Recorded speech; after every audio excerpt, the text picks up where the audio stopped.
here is that, so game number 1 was won by Backstab version 2, but this is one of those games where I can very clearly see a game 3.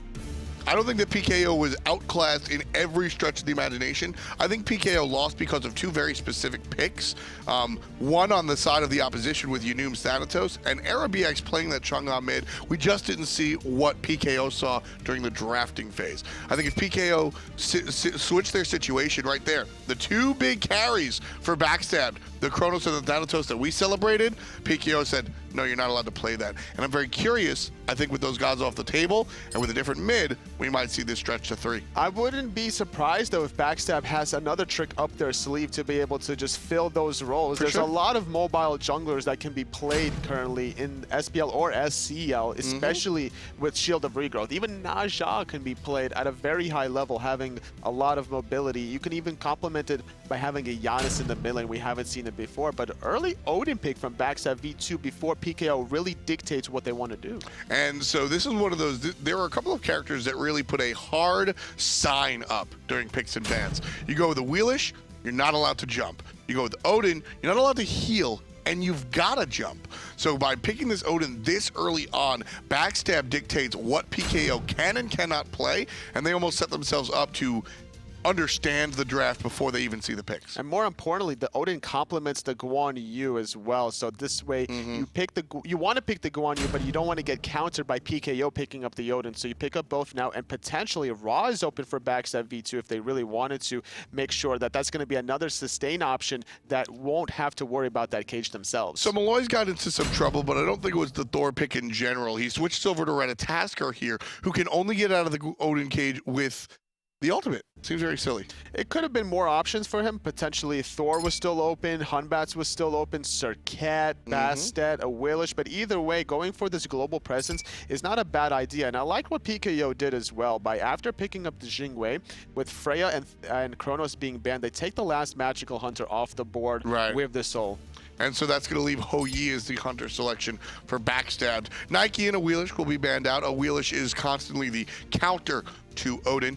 Odin jumps in to try and get things started. A Wheelish pulls him out of the sky, and, well, that be that. Ra and Vulcan will also be banned out by PKO, expecting Backstab to go a more traditional mage. The Nox was a spicy pick, but we didn't get to speak about the Nox as much as I wanted to. Not at all. Humphrey made a good idea by going the Nox, especially against the Thor. This is the whole opportunity for him to survive. It just deters away the Berserker Barrage, which is why we saw, actually, the Thor, Malloy's maxing out that hammer, recognizing there's no way he could get in range of the Nox and keep that Berserker Barrage at 100% uptime. Yeah, that was one of those points when you're casting. A lot of times there's things that you want to bring up, and the people in chat will say, well, they missed this.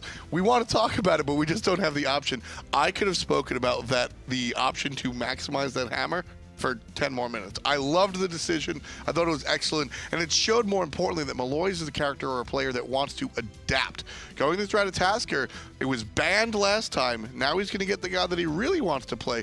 We'll see how it works out against a Scylla, Athena, Ho Yi, Guan Yu, and most importantly, perhaps, Odin draft from Backstab. I really like the fact that Backstab is holding on to their last pick for their mid-mage. You don't normally see that very often. Normally, it's the solo laner that wants to have that counter matchup, and against Osiris, though, whether it's Guan Yu or Osiris, is going to be struggling a little bit, but Humphrey, though, on the Scylla is very comfortable. He has the setup for Athena to be able to synergize, especially with that Odin cage, creating that little buffer zone. Nobody can really penetrate through that, especially without having any sort of phantom. Well, what I really liked about the Nox play was that he wasn't looking for the giant ultimates or the pure route into damage setup.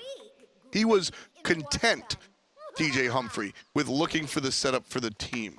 But at the same time, was able to find a couple of kills himself when he absolutely needed to. That's a solo lane mentality, not a mid lane mentality. But I love that he's playing for the team, and I expect the same thing out of the Scylla. It still worked out in the long run because I was speaking positively about it, not negatively. Okay. But yes, he definitely likes to make sure that and it's important to cater to your mid laner every now and then. There's some teams that do that kind of strategy, especially Team Allegiance, formerly with MLC Stealth, building around him. But they would pick his guy relatively early, whereas this time around, you're trying to find a safety net. It doesn't matter about your kit. As long as you're able to survive the mid jungle early pressure, that is what's going to get Backstab into a good, comfortable early lead. So right away, I'm staring at Backstabbed, specifically Enum. So let's just go through the team one more time. Liza, your Kronos from last game, is going to be your Ho Yi. The support is now going to be on the Guan Yu that perhaps you expected to be in the solo lane. The solo lane is going to be Odin that perhaps you expected to be in the jungle, but it's going to be Enum on the Athena, which is very important. Twofold. One, pretty much the opposite of the Thanatos, at least the way he built the Thanatos, in the sense that you're going from a pure assassin to a tanky character, setup man. And this is what we were talking about in the mid lane, Anatoly. Last game, Nox set up for the other characters a lot. Seeing the jungle Athena, I'm expecting Enum to set up for those monsters. And as long as Enum is in the mid lane as the Athena, he can target either silent he really wants to without having to worry about being body blocked by his own teammates, which is what a Guardian Athena might have to struggle with depending on where she is in the jungle.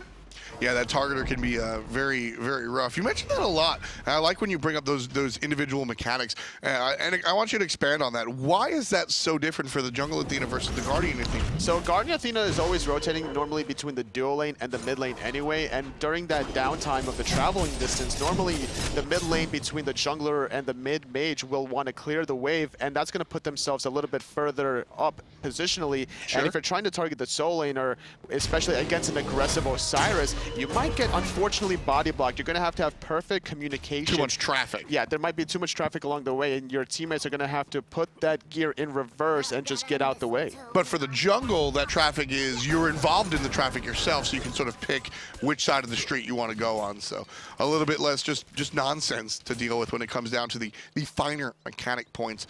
And always, like I said, I'm staring at Enum here. Can he play both sides? A lot of junglers have a play style. You look at DJ, he's a little bit more defensive. You look at, let's say, Homiefe, he's a little bit more aggressive.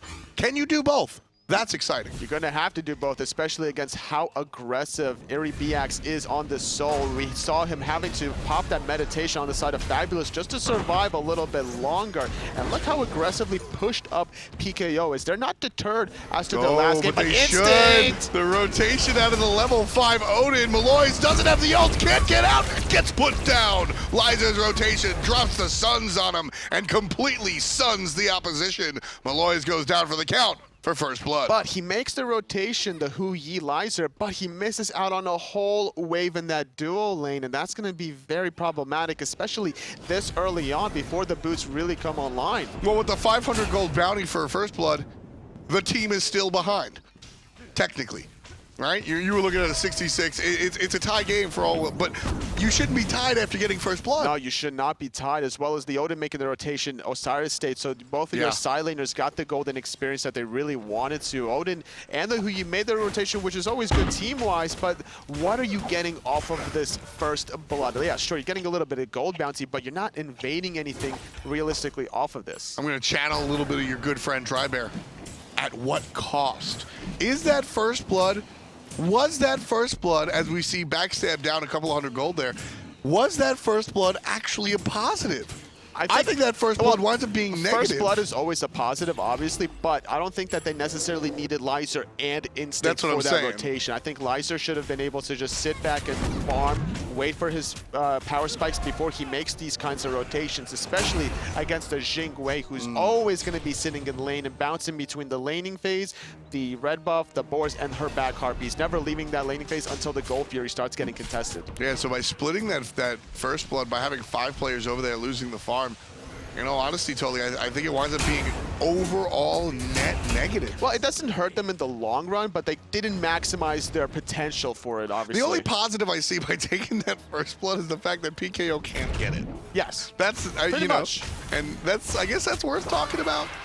3-man split of the back Harpies, also probably not as efficient as you want to be. You also talk about potentially denying Malois a little bit of golden experience during his downtime resurrection, Sure, but he's actually hit level 6 before Yenem did, so slightly ahead and able to out-rotate this jungle Athena. Worth noting, Athena does have the Wrath available. Fafnir does as well, so it'll be a battle of the Wraths, even though I think at the end of the day, Backstab probably has a little bit of extra oomph because of the Scylla versus the Soul.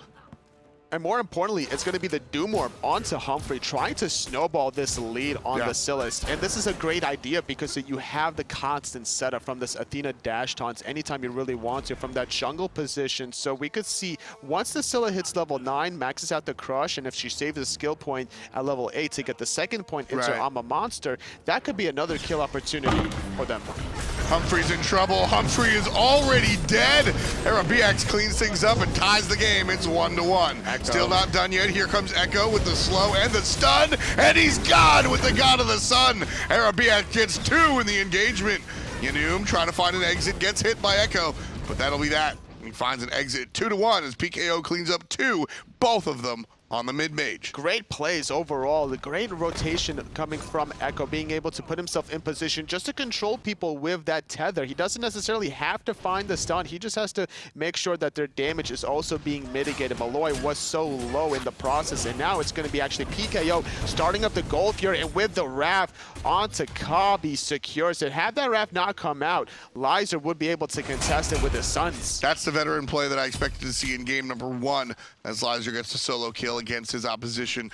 PKO has these established players, and that Gold Fury, that's a veteran call. You have the window is open a millimeter. It's not a large window. You got 2 kills, not 3 or 4. So people can still mess with you. Knowing that you have just enough damage, plus the Fafnir, plus the Wrath, that's a window that not many teams go for. But Lizer got the solo kill onto Mango Man, which is huge after the Gold Fury attempt, because now that's a huge wave. Luckily, the respawn timer comes just back in time, so not going to miss out on that much experience, but will miss out on a little bit of gold, at least the melee side of things. So that experience lane for Lizer should allow him to continue the pressure in that dual lane. Malloy's over here, level 8 now on the jungle Ratatasker. 7 minutes on the clock, pretty much tie game here. PKO actually scratched that. PKO off to a nice little lead. Almost 2,000 this early on is a meaningful lead. Backstab has to really stop this train before it gets out of control. As long as they're not able to get too far out of position, we saw the fact that Humphrey was slightly overextended and he was able to not get off his purification in time. We saw the Sentinel come out. He wasn't able to teleport it to it quickly enough. And Malloy's, he's still looking for more in that mid lane. A little bit of damage here. I have to say right away, ooh, there's the taunt in, gets 2 in it. There's an ultimate from the Guan Yu as well. Ultimate out of the support, gonna change things up. Malloy drops down, gets a knock-up and the stun. Help from the jungle. Athena's gonna put a good look onto the mid-mage. And that should be it. You see a couple of missed abilities, a couple of used ultimates, 3 on the side of backstabs. Well, all you really lost was Kabi and Malloy's. But the sustain from Fabulous will keep everybody up alive. Meditation was even used just to be able to continue putting pressure in this mid lane. 4 members from Backstab down here in the solo lane, though. Echo getting the better end of Instinct right now. It's very easy for an Osiris player to make sure to control this laning phase, because as an Odin, you never want to use your jump offensively here, especially when Osiris can easily follow up with all of his abilities. Yeah, he's got the slows, he's got the Psycho Crusher, he's got the tether, just so many things that Echo can deal with. Mango Man getting a little better of Lizer here for the moment, as Lizer does find the stun. Both ultimates still available for these hunters. Red buff on the side of Mango Man, but not Lizer, so that's going to be advantageous. The Devil Gloves stacks department for Mango Man, about a 30 stack lead at this point in time. Which is a big deal. Worth noting, actually, the matchup between these 2 hunters is very interesting. I think that pure basics is probably balanced out. You got Mark of the Crow versus the crit bonus from the wider shots out of that one, explosive bolts. How do you feel the ultimates work out? Because you've got an escape, but whoever ultis first is not going to really get the better end of the trade, obviously. Mango Man wants to save it defensively to survive the Suns, and vice versa. Use the Suns if the offensive ultimate from Mango Man comes out, so that way you really punish the Jingwei for getting a little out of position. But look how out of position Echo is. Normally, soul laners only do this if Gold Fury is up, so that way, even if there is a rotation in that soul lane, your team will at least capitalize by getting the Gold Fury, but respawn's not coming for at least another minute and a half. Well, Echo knows that Malloy wants to jump into the middle lane and take down DJ Humphrey. Fabulous is going to fall off the horse, and he's going to fall off a lot more if the team can catch up. PKO can find closing the gap easily. And there's a little dash from Yunum to help out the teammate. Well done. Great job by Yenum, just making sure that he dashes in front of the Ratatasker, and even if he needed to, he would have taunted him off of the Guan Yu. Gonna have to sacrifice this tier 1 tower, unfortunately, but at least they didn't lose one more member. At least they're gonna keep up their speed buff. But in the solo lane, it's Maloys making the rotation. There's Jump. That's a dead Odin. It's hunting season, and Hysteria's got the license. 1-0-1. That should have been communicated, the rotation, after that tier 1 tower did fall. We also saw the fact that it was Fabulous and top of Yenum getting those back left harpies. And when they got back into the mid lane, they didn't really communicate for Instinct where the rotation was coming on the side of PKO. Sometimes it's better to just let that wave enter your tower. And if you're going to at least jump on the wave that's under your tower. So you'll have the tower protecting you if they dive you for the kill. Yeah, a little bit rough stuff there for Instinct here on the Odin. Odin is actually, you know, Odin is a really cool example of a character where simplicity is the bane of his own existence. Sometimes you look at easy to play gods like Ra or Chaac, and the simplicity is what makes them so attractive for less experienced players. Odin, on the other hand, he's as simple as they come, but if you use his one shot, his jump, in the wrong time, you just lose. That's usually how he's been the whole existence of SMITE, but Mango Man gonna get jumped on, trying to trade out, gonna find the stun, the ultimate being used, and just like that, the defensive ulti comes out. Kabi making the rotation, but so does Humphrey and Fabulous. Both abilities gonna miss out of the Scylla, but here comes the chase. Guan Yu underneath the tower getting help from the jungle Athena, but the communication off the money doesn't stick to it, and Fabulous just walks away. Purification was used to avoid the taunt. No real follow-up, though. Everybody was too far away. Now Kabi gonna go into his ultimate form. 4 members here from Backstab B2 trying to find something at least. They lost their tier 1 tower in mid. They lost their tier 1 in solo. They want to try to at least force something on the left-hand side. And Maloys is going to start that. Get a nice little knock-up, follow-up stun, follow-up kill. Yenum goes down for the count. Rotation out of the solo lane. Here comes Osiris. Won't find a stun, but will find a slow. Not good enough, and here comes Odin. Instinct, he's thinking about jumping over the wall. The shield does pop before the jump, so he's not going to have that burst damage necessary. He spots and hears all the rotations going on to the Gold Fury. The wrap is not available on the side of Backstab B2, so... Odin can make this play. Down comes the ring. Gold Fury's in trouble. Here comes the monster. Looking for a kill and the gold. Not going to be the case. Gold Fury goes the way of PKO. Couple of kills helping out for Backstabbed here. Lizer gets one. It's going to be a 1-for-1 at the moment, but Kabi cleans it up, makes it a 1-for-2. It's going to be a 1-for-2, but everybody else from PKO wants to get more than just a 1-for-2. They found the Gold Fury. They're a bunch of greedy little boys right now. They're going to dive Lizer under that tier 2 tower, finding their third kill of this engagement. The root is good, forcing out another ultimate from Mango Man back behind the tier 2 tower, avoiding the crush. Humphrey, though, barely avoiding that supernova. DJ Humphrey making everybody's head spin. Just turning around, dashing, waiting, just hanging out. And nobody on PKO can find their abilities on the young mage. Down it goes, but more importantly, down goes the Gold Fury. 13 minutes on the clock, and PKO have a large 7,000 gold lead. And this was just a risk being used by Backstab in terms of their god compositions as well as their itemizations. We saw Yenum trying to help out DJ Humphrey for the most part, and because of that, we saw the early Doom Ward, which never really worked out in the Scylla's favor. They didn't find the kills that they needed to. Every single time that Yenum went in, he really got deterred by a lot of the actives. The relic choices was deterring everything, but now Humphrey yet again the focus of attention. And Yenum comes through, ulting probably the wrong target. Thinks he wanted the mage, but unfortunately got the Guan Yu. Fabulous uses meditation to get himself up and his teammates. Yenum's still here and wants to fight, but he doesn't have enough damage, and he doesn't have any follow-up from his friends either. So kind of just a raw situation. Instinct wanted to find the kill onto Maloys, but a great shot from Echo, going to keep him busy one-on-one. The Ama Monster, though, wants to find something in the mid lane. Going to force out the Sanctuary, at least Instinct, though, is going to jump over the wall, making it very tricky for Soul to figure out what she wants to do. Echo's going to corral the mage. Meanwhile, Terra Fabulous is going to get the kill on the Arab BX, dodging away from the Jingwei as she makes her rotation. Here comes the heal. Echo does finally clean up one, and there's help from Maloys cleaning up the other. Yenum falls down to the wayside. It is a 1-for-1 for 3 as PKO finds themselves on top of another situation. They really wanted the soul, they got it, but like you mentioned before, at what cost? Instinct's jump is down. He should be the 4th victim of this team fight. He's gonna get stunned down. Mango Man with his ultimate. He's gonna jump onto that tier 2 tower. Malois is here, finding Lizer. This could be a deicide. Where you going, Odin? Where you going? Correct answer? Nowhere. Kabi gets the kill. Bad luck 13 for PKO,